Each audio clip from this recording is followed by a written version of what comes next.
Shalom jemaat yang dikasih Tuhan, apapun kondisi yang saudara alami, percayalah penyertaan Tuhan tidak pernah berubah bagi kita orang yang berharap kepadanya.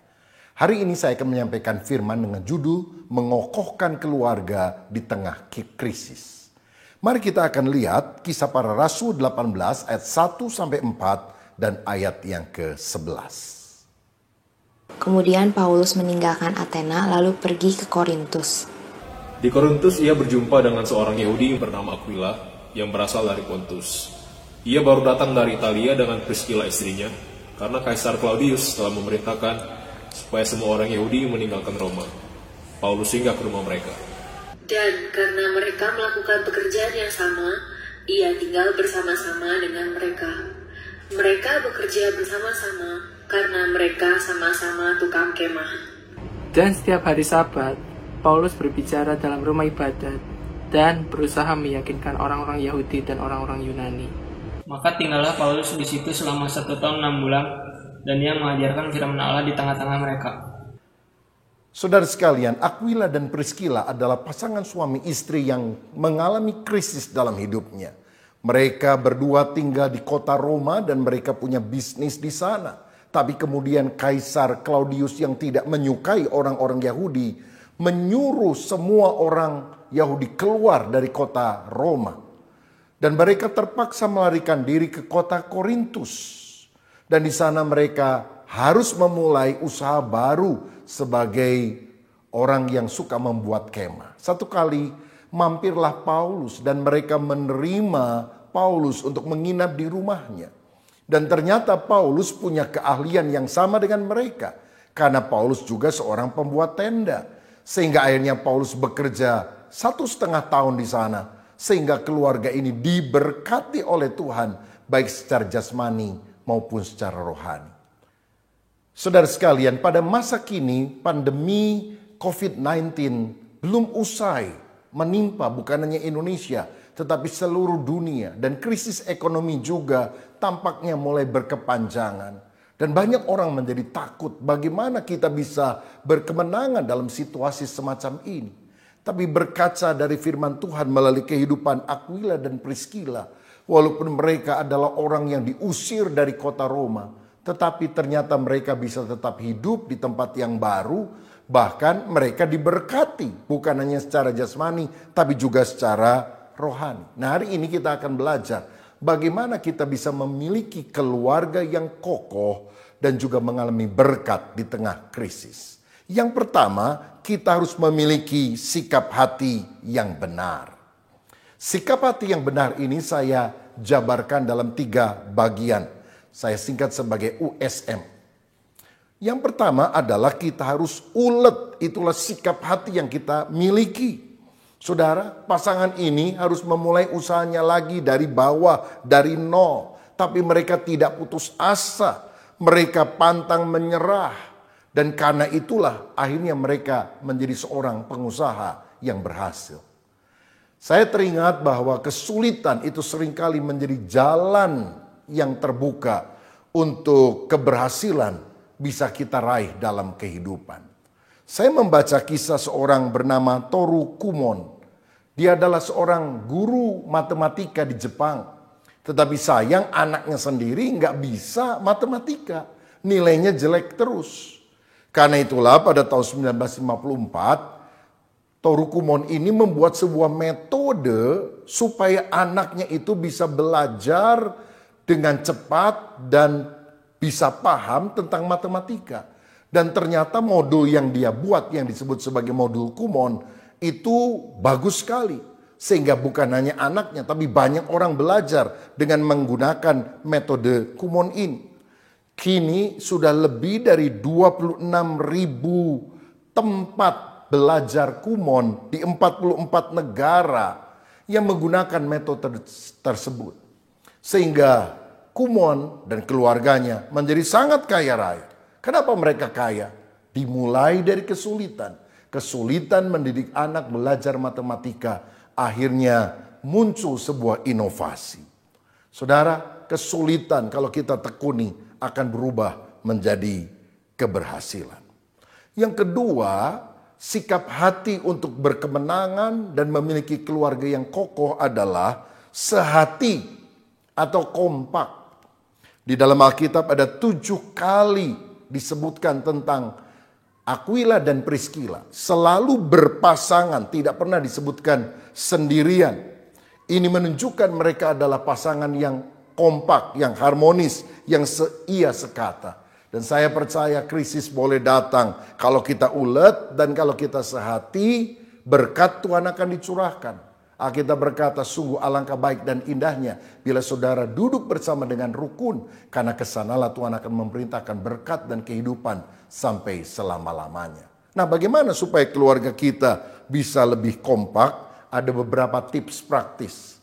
Kita harus belajar menjalin komunikasi yang baik, yang membangun, jangan suka mengkritik, menyalahkan, menyudutkan, apalagi dengan kata-kata kasar. Sekali diet sosial media, tetapi mulai ngobrol satu dengan yang lain, hati ke hati, itu akan mengeratkan hubungan keluarga. Lakukan juga kegiatan bersama. Salah satunya yang paling simpel adalah makan bersama. Nah, waktu makan, bukan hanya menikmati makanannya saja, tapi terutama bisa ngobrol satu dengan yang lain. Kemudian kita juga harus belajar merayakan hal-hal penting di dalam kehidupan. Misalnya catat hari ulang tahun masing-masing atau hari pernikahan, lalu kemudian rayakan sebagai sebuah keluarga. Tidak harus di restoran mewah, karena kebersamaan itu sudah merupakan sebuah kemewahan. Saya percaya kalau kita bisa melakukan ini, keluarga kita akan menjadi keluarga yang sehati. Berikutnya, sikap hati yang kita perlu miliki adalah murah hati. Seperti Aquila dan Priscilla, walaupun mereka mengalami kesulitan, baru tiba di tempat yang baru bagi mereka, kota Korintus, baru memulai usaha di sana. Mereka menerima Paulus, pelancong yang datang pada waktu itu. Dan bahkan bukan cuma menampung untuk menginap, memberikan pekerjaan sehingga Paulus bisa bekerja di sana lebih kurang 1,5 tahun. Dan yang luar biasanya, Paulus juga adalah seorang pelayan Tuhan, tapi nggak cuma bisa nyanyi, doa, nyembah Tuhan. Dia juga punya skill, dia punya keahlian. Sehingga ketika dia mengembangkan keahliannya, keluarga ini pun diberkati oleh Tuhan. Biar kehadiran kita dimanapun juga menjadi berkat bagi orang di sekitar kita. Tapi kembali pada sifat murah hati daripada pasangan ini, kita harus belajar bahwa kalau kita menabur kebaikan, maka kita juga akan mengalami berkat daripada Tuhan. Amsal 19 ayat 17 berkata, siapa menaruh belas kasihan kepada orang yang lemah, memiutangi Tuhan yang akan membalas perbuatannya itu. Kalau kita menabur hal-hal yang baik, Tuhan akan membukakan tingkap langit, mencurahkan berkat-Nya. Apa yang kita tabur, kebajikan, itu yang kemudian kita akan tuai. Mari kita akan lihat video klip berikut ini.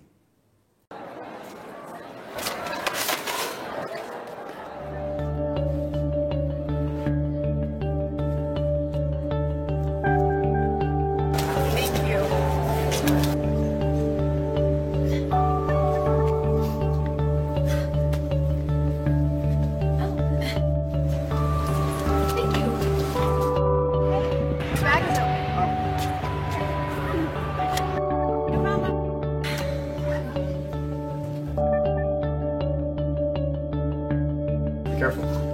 Thank you.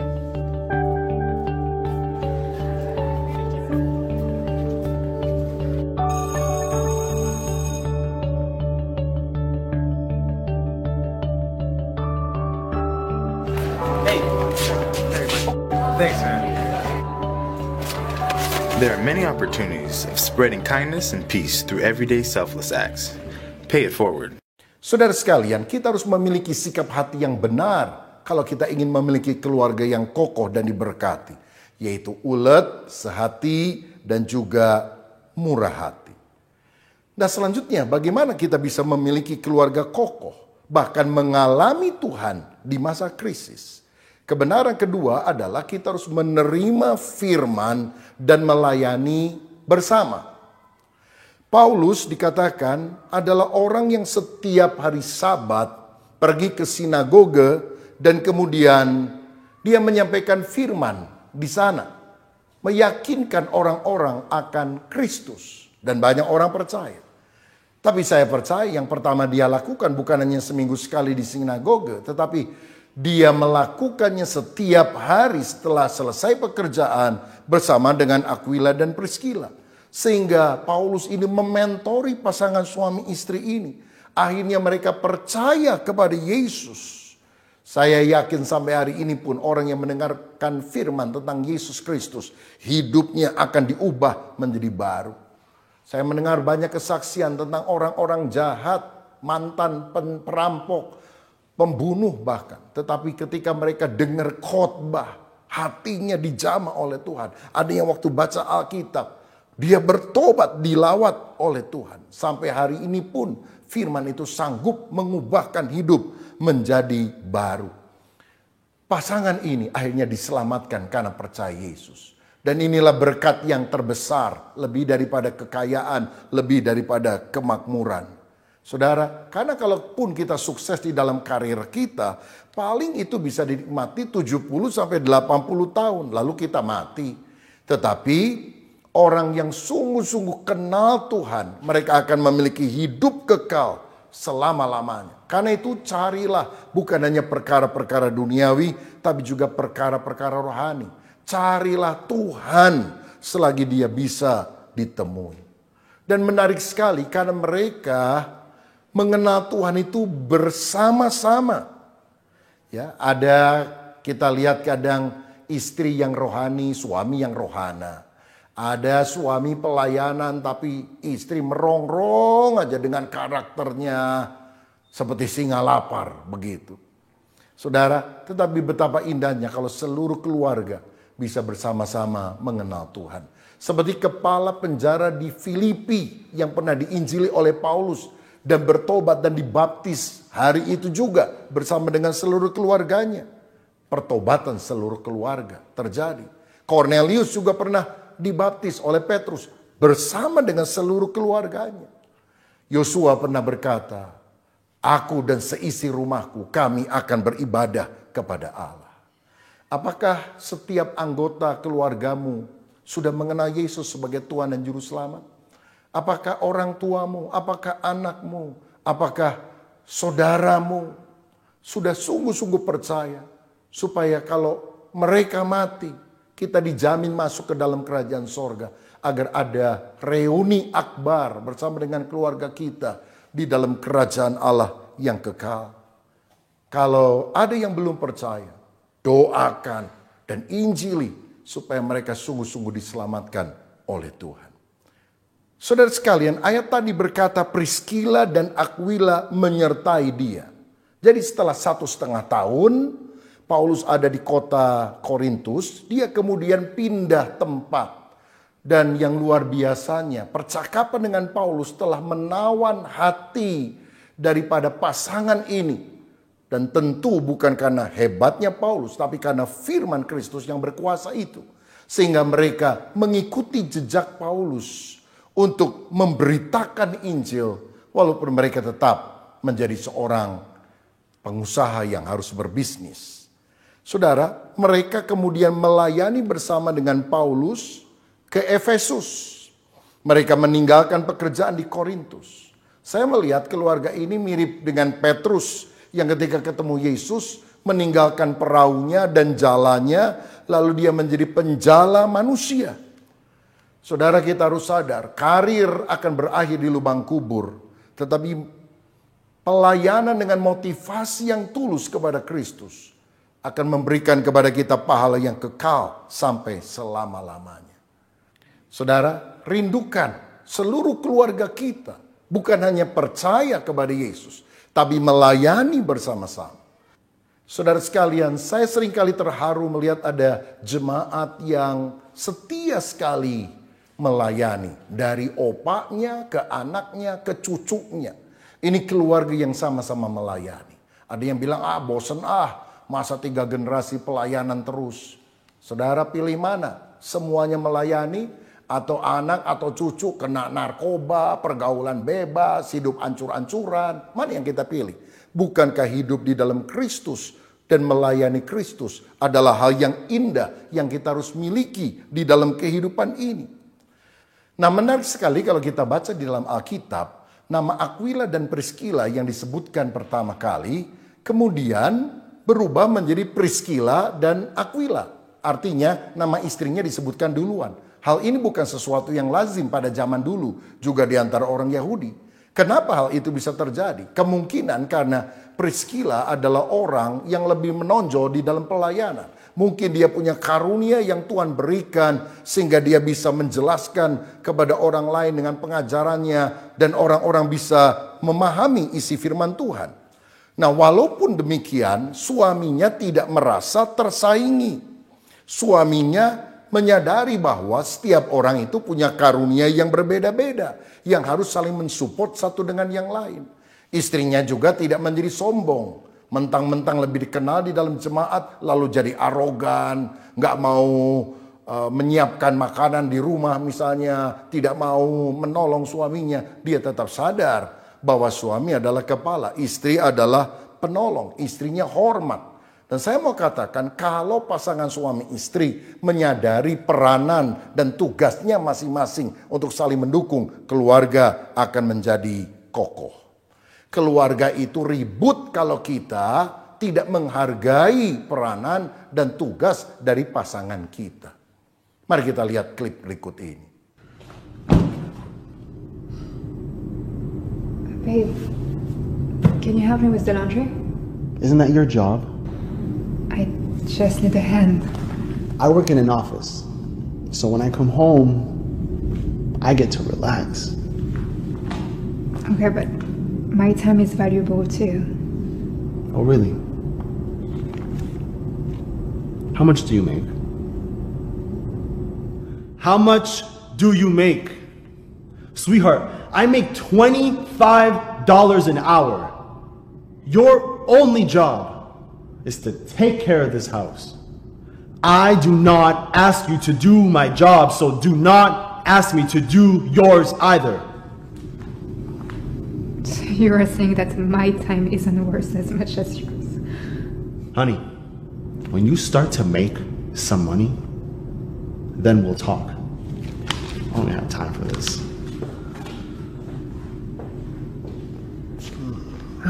Here you go. I needed this. No worries. Is everything okay? My wife's been giving me a hard time about not helping her do her job around the house. I make $25 an hour. What does she make? 0? Actually, she may earn more than you do. What do you mean? You earn $200 per day in the office, right? Listen to this. I'm guessing your wife cooks for you. If so, a chef makes an average of $22 an hour. And if she cooks 3 meals a day, that's $66 a day. And I'm guessing your woman cleans the house. If so, a maid on average earns $18 an hour. And if she cleaned the house 2 hours per day, that's $36. And not to mention the various tasks. Getting groceries, $10. Dry cleaning, $20. Washing and folding the clothes, $20. Childcare services, $40. Tutoring services, $20. So on and so forth. So when you add all those numbers together, I'm sorry, buddy, but she actually earns more than you. You know, I've never had it broken down for me like that before. And it makes sense. As always, thanks for having me over. Not a problem.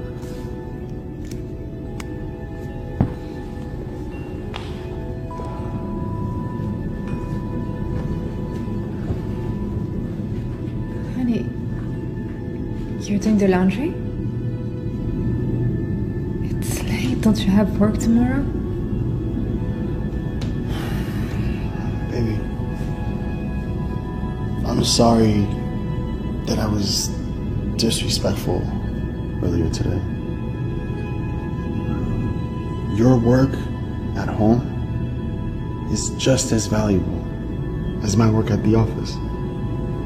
And your time is worth just as much, if not more. Can you forgive me? Of course.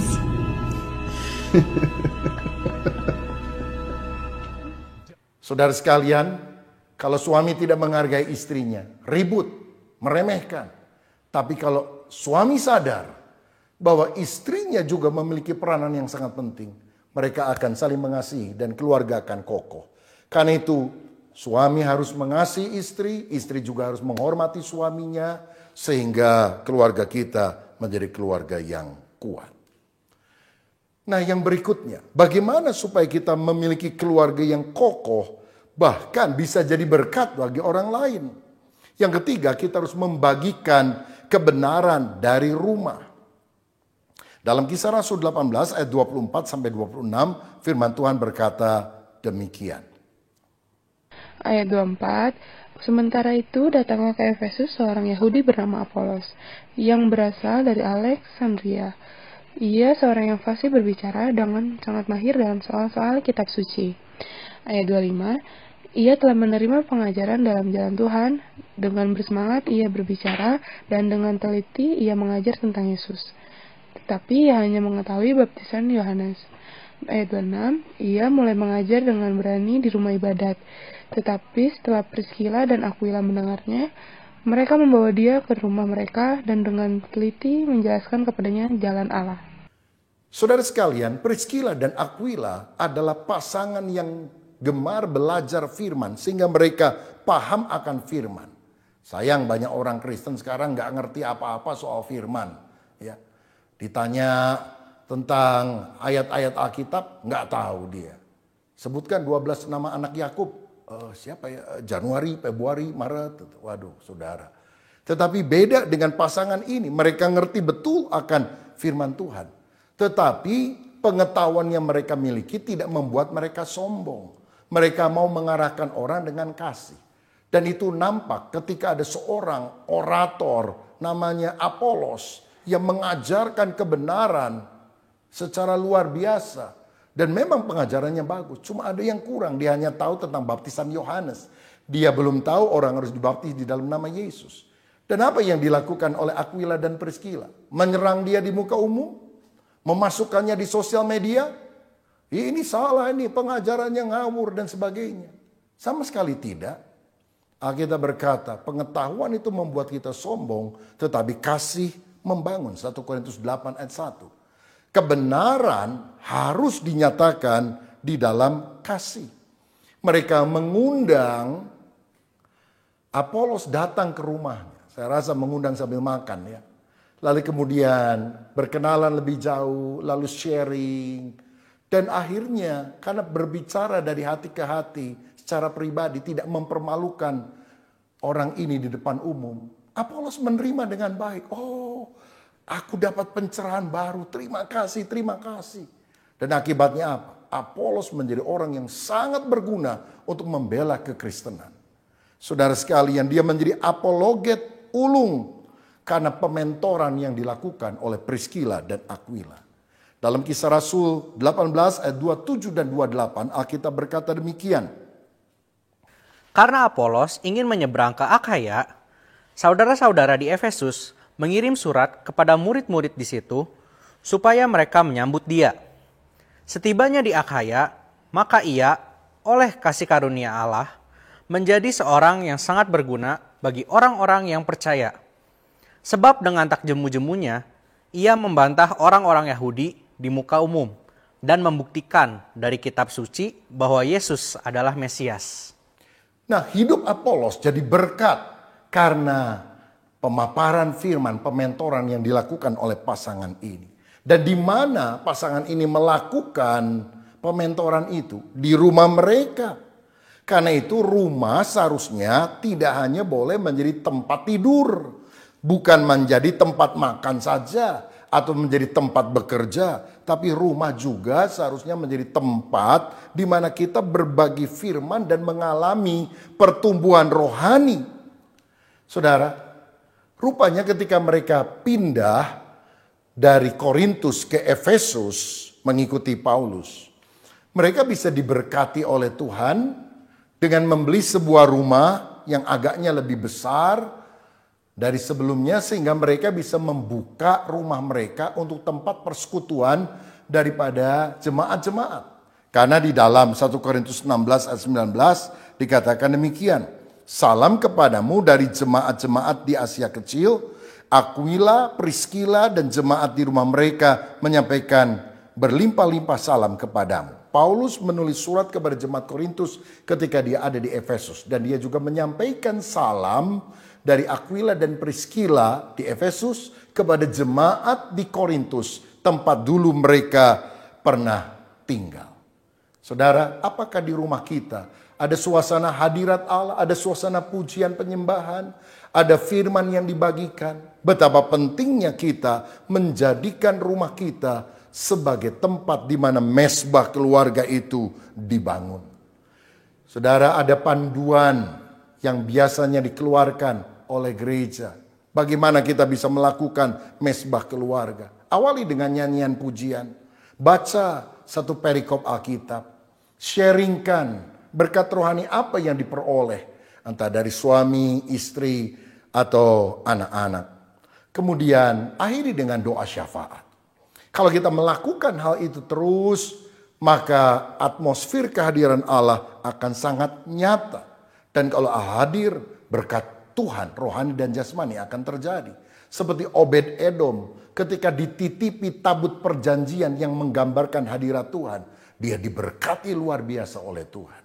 Saya yakin yang penting sekarang bukan tabutnya kotak kayu, tetapi hadirat Tuhan yang nyata melalui mesbah keluarga. Saudara, bangun atmosfer kehadiran Tuhan di rumah kita. Setiap pagi kalau saudara bangun, kita bisa mulai dengan pujian. Saudara bisa cari lagu di YouTube atau Spotify, lalu ikuti lagu-lagu pujian penyembahan itu. Kemudian saudara juga bisa mendengar berbagai khotbah dari YouTube. Dan itu sesuatu yang sangat membangun kita. Karena dengan mudah kita bisa mendengarkan firman Tuhan yang disampaikan oleh banyak hamba Tuhan yang akan memberkati kita. Sehingga di rumah iman kita bisa bertumbuh. Dan terutama kita harus mempraktekkan firman itu. Sehingga kasih mengalir dan dialami seluruh anggota keluarga. Maka keluarga kita akan menjadi keluarga yang kokoh. Bahkan menjadi berkat bagi orang lain. Ini doa saya supaya di tengah krisis ini keluarga kita tetap tangguh. Bahkan kita mengalami berkat Tuhan dan jadi berkat bagi orang lain. Tuhan Yesus memberkati.